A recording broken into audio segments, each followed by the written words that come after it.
What's up, y'all? OG's MC here, and today I am riding on a 2026 KTM 690 Smcr, as you can see by the cool wheel lettering right there. This is my bike. I picked it up about 4 or 5 days ago, and I'm going to give you my honest review, first impressions, and thoughts on this bike. First though, can we just talk about how good this thing looks? Like, oh my god, this is a good looking bike. I traded in my 2024 ZX6R for this, so I was really looking for something special, not just another random sport bike. There's a dirt bike over there.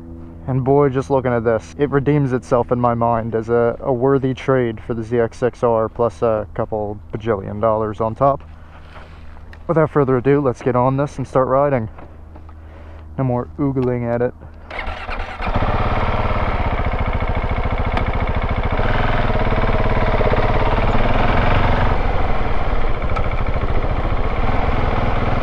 I kind of had a bad experience right off the rip with this bike.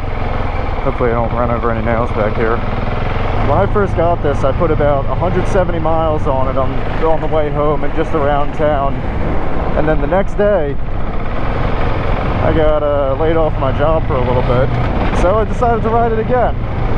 And the big mistake that I made was trying to ride it at night on a part of a road that I did not know about, that had a massive pothole in it. I'll put it right here on camera. And I chipped both of my wheels, I punctured the sidewall on my rear tire, and I scrubbed up my front tire a little bit. So literally within 24 hours of me getting the bike, it was unrideable, and I had to order parts for it. That's that KTM mindset, cost too much. I had to buy a rear tire, and I had to paint the chips on the front and rear wheel. I was really disappointed about that. My deductible's $500, so it would not have been worth it to go through insurance and potentially get dropped because filing a claim 24 hours after I got the insurance policy. It wouldn't be worth it to do that just for a couple $100 tire and some paint on the wheels. So that was my first big issue with it. Not the bike's fault, more of the township that I live in's fault. It really does suck though, either way. But let's not focus on the negative too much. Let's talk about this bike and why it is so freaking cool. It's so much fun too. It's just the best.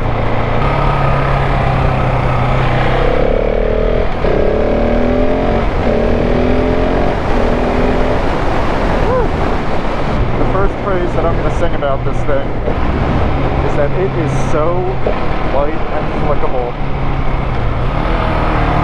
I can just lean it over all the way entering any turn. Out there, right here.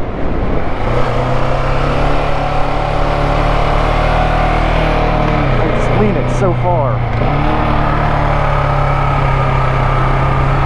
All the way.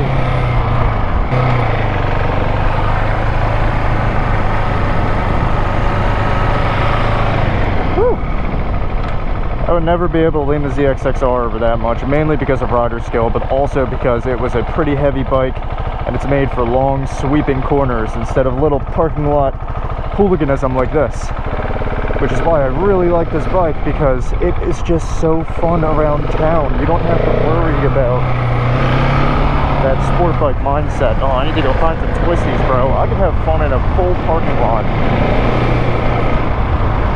which is what I'm doing right now. In street mode, the lowest power mode. The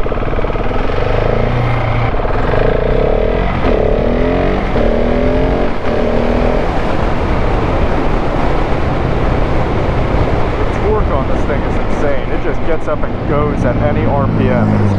It is phenomenal. That's another reason I changed from sport bikes to the supermoto lifestyle, because sport bikes don't have any torque.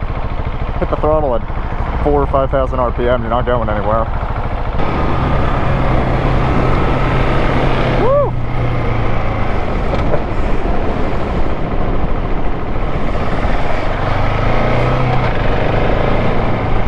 Alright, I gotta stop having fun and start making the video. Oh my god.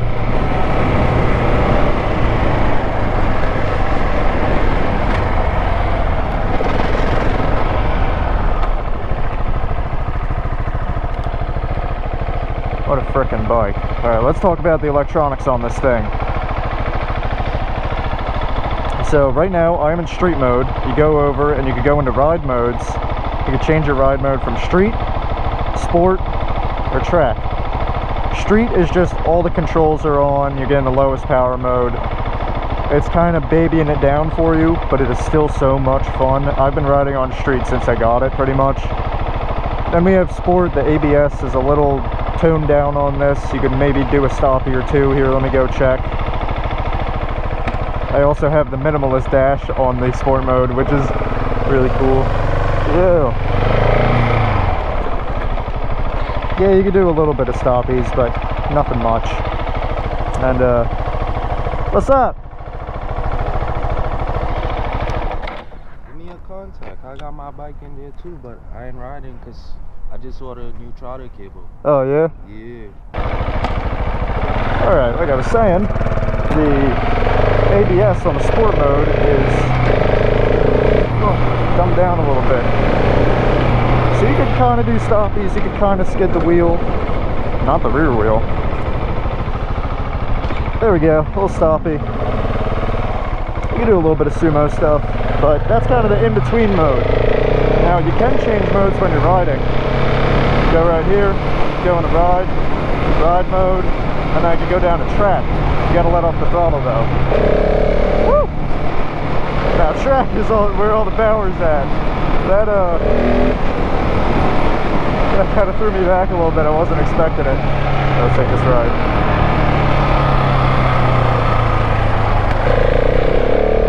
Oh my god.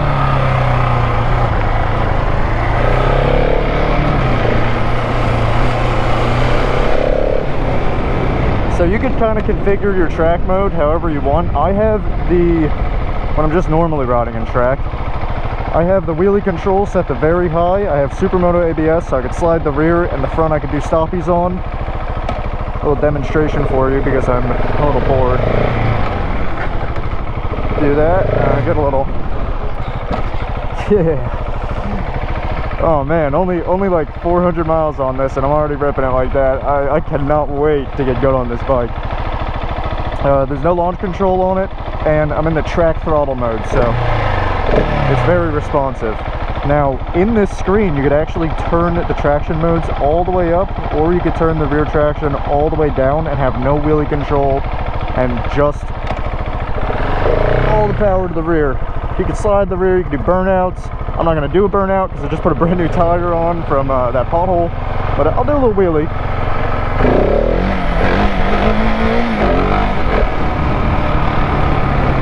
I know it's a power wheelie, but I haven't learned this bike yet very much, so now I'm going to put that back up into 1 because I want my wheelie control and I want all my cool traction control on this bike. This bike just has so much tech though, more tech than I'd ever be able to actually use because, let's face it, I'm not Valentino Rossi. I'm not able to use all of that on this, like I'm not riding that hard.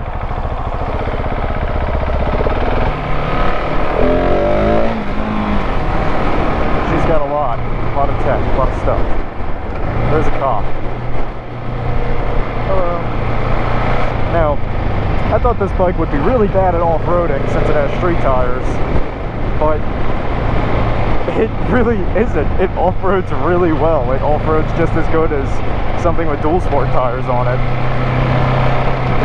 I'm not going to hop on the side of the road right here because I'm afraid there's going to be nails, but I'll hop on the side of the road somewhere and jam it.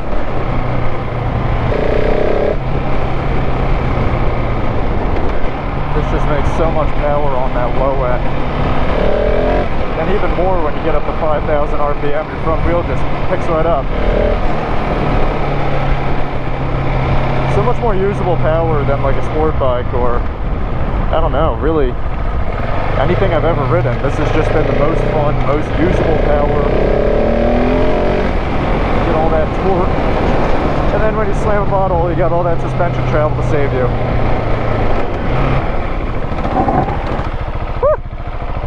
I didn't mean to slide the rear wheel. Now I do though.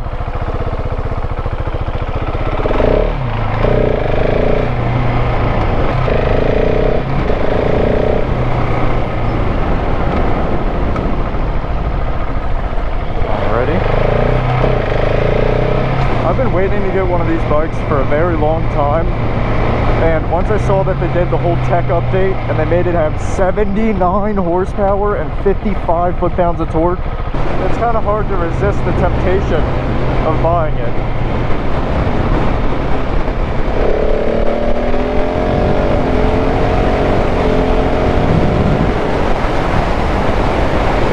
I also forgot to mention this bike has a quick shifter up and down. So look, auto blip, quick shifter. Pretty nice feature. I rarely ever use it though because I like the feel of the clutch. Hydraulic clutch, by the way.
If you're on the fence about getting one of these, just think to yourself, do I like having fun on a motorcycle? And if you do like having fun on a motorcycle, then buy it. And if you don't like having fun on a motorcycle, well, you'll have fun on it, so probably don't buy it. The speed limit is 55 here. Alright, well I've been going below the speed limit the whole time. That's great. Even on a 25-mile-an-hour road, I'm still having tons of fun on this because, one, everything in my body isn't aching from riding a sport bike, and two, it's just super torquey and flickable, and that... Oh man, I can only sing praise about this unless it's about the quick shifter, then I'm a little but the auto blip is good, shifting down with it is good. Shifting up with it is just like, well, I guess it works sometimes.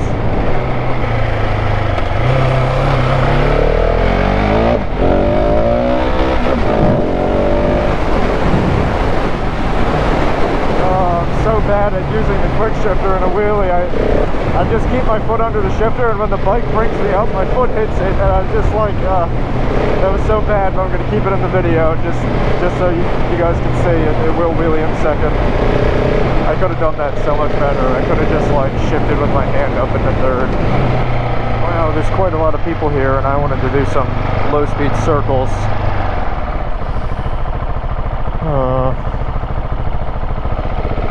Guess I could indulge a little bit over here.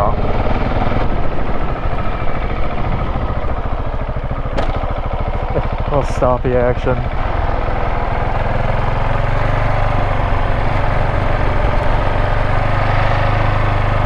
As you can see, I'm getting it pretty far over at a very low speed. And let's do the other way.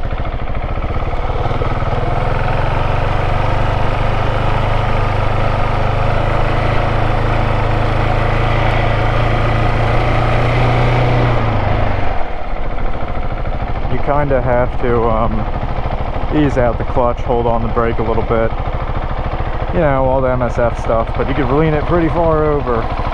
Let me show you my rear tire just to get the point across. See that? Yeah, that's pretty good. And on the other side, I'm not too good on this side. We'll get better though. It's my first week of ownership.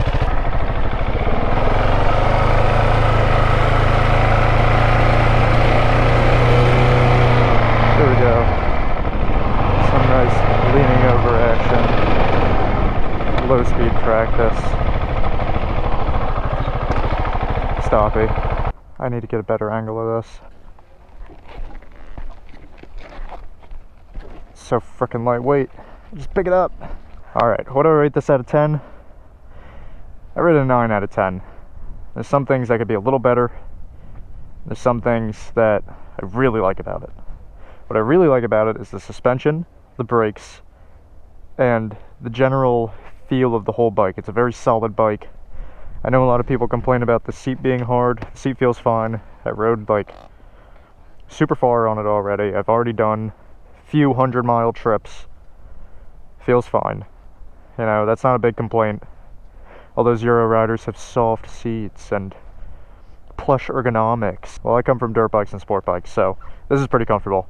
One of the complaints I do have is kind of weird. These turn signals are extremely cheap and flimsy. One of my buddies was sitting on it and he just swung his leg over and he snapped the turn signal and it just fell right off. So the turn signals are not very good. Let me turn the key off. I'm not a big fan of them. They just break way too easy, especially for a bike that's meant to kind of be like thrown around and off-roaded and dropped, and it's just change them out for like hammerheads or something as soon as you get it, because they are not good. And there's no parts availability for this bike yet. Since it's a 2026, I can't even buy OEM turn signals pretty much anywhere. Yeah, so there's no parts availability for this bike yet. I'm making this, I don't even know what month it is, but I'm making this closer to the beginning of 2026. Turn signals suck. Second thing, this is just quirky. It's not really a complaint, but I just think it's odd and inconvenient. The gas cap is in the back, and that means the gas tank is in the back on the right side. It's great for wheelies and it's great for supermoto stuff. I just think it was a little odd to do, but when you're fitting this massive, let me show you. When you're fitting this massive engine up here and you have to put a full radiator and then you have to put stuff under the seat, battery and ECU and all, I understand the design choice. It kind of has to go back there. Excuse me. That's not really a complaint, just something I thought was a little weird. The gas tank is in the back, so every time you have to go fill up, you have to get off of your bike and you have to take the gas cap off because it doesn't hinge open. You have to take it off and you have to leave it somewhere and then fill your bike with gas and then put it back. This little strap is to pull the seat off. That I do like. But you have to take your gas cap off to get under the seat, which is like weird. Just a little odd. The stock exhaust sounds fine. I actually like how it is. I can't hear the exhaust at all, I just hear the engine. I like that, I'm fine with that. When I picked this bike up from the dealership, I'm not going to name them, but they left these tensioners loose. They were not tightened up to the swing arm. So my wheel just pushed itself forward and it was completely loose and it was slapping my chain everywhere. I'm glad I caught that, because if they sold this bike to an inexperienced rider, they would not have caught that, and they probably would have put a chain through their case. Another thing the dealership did that I didn't like is my coolant reservoir is in there. They filled it up all the way to the cap, so when I do wheelies and I try and lean it over super far, it just squirts coolant all over. You can see it's on my foot a little bit, and all over the engine.